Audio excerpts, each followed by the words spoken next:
at an international humanitarian organization, even enjoying running and hiking with the kids again. We had gotten through the hard thing, and God had preserved us. So much to be thankful for, even amid the challenges. But then in May 2010, Tabitha called me from the side of the road.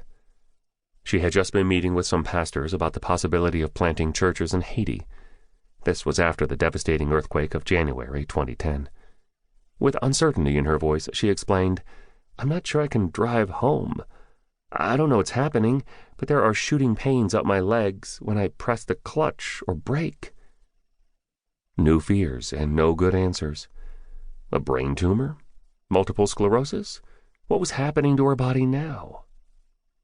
It took us over 6 years, but we finally got a diagnosis from Mayo Clinic. Tabitha has connective tissue disease, a condition in her experience characterized by debilitating pain in all 4 limbs and in her hands and feet. It has not eased through the years. It is slowly moving further up her limbs and remains a daily, even hourly presence in her and our lives. Somewhere along the way, she also developed a rare disorder called erythromelalgia, or man-on-fire syndrome. Mayo Clinic confirmed this diagnosis as well, and the doctor visits and treatment trials continue. Most people who see her would not guess that this most active and able woman has at times been bedridden, or at least severely restricted by her pain and ever-present fatigue. She doesn't like to draw attention to it, which we wrestled through as we debated if we should do this book. Her pain has meant significant changes to all areas of life, from family to church, from work to leisure. If people ask her what has been harder, cancer or dealing with chronic pain, she would certainly say that, in her case, it is the chronic pain. Night or day, there is no getting away from it, like an unwelcome companion who simply will not leave. Always there, always nagging, always. Professionally, I am trained as a theologian. I work at a liberal arts college beautifully tucked away on Lookout Mountain, Georgia, overlooking Chattanooga, Tennessee. Although I have a PhD, I find that I rarely know what I really think about something, until I have had to write about it.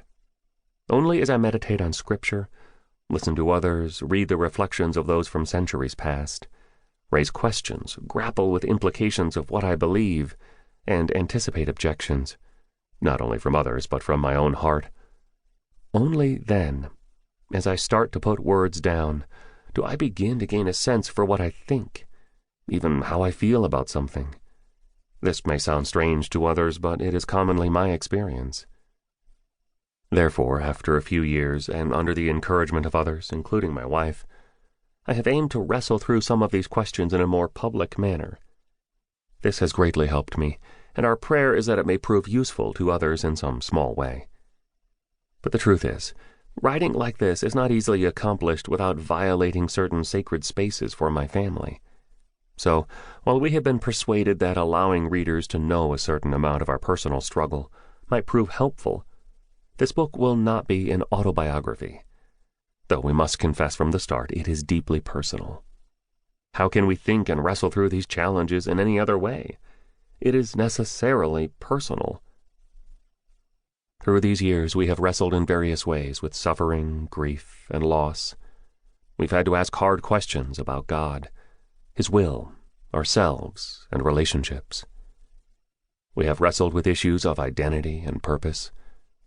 These have not been easy years, and there are no simple answers. But this journey has been our story, our existence lived with and before God.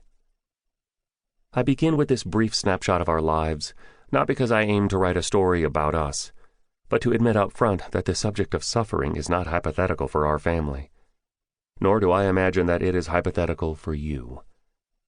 Consequently, the reflections that follow do, in some way, reflect our own family's wrestling through the ravages and emotional toll of physical suffering. However, besides this personal introduction to the book, you will not find lots of narratives about my own family, although stories of others who entrusted their experiences to me are spread throughout the book. It should be clear as you listen that this book is not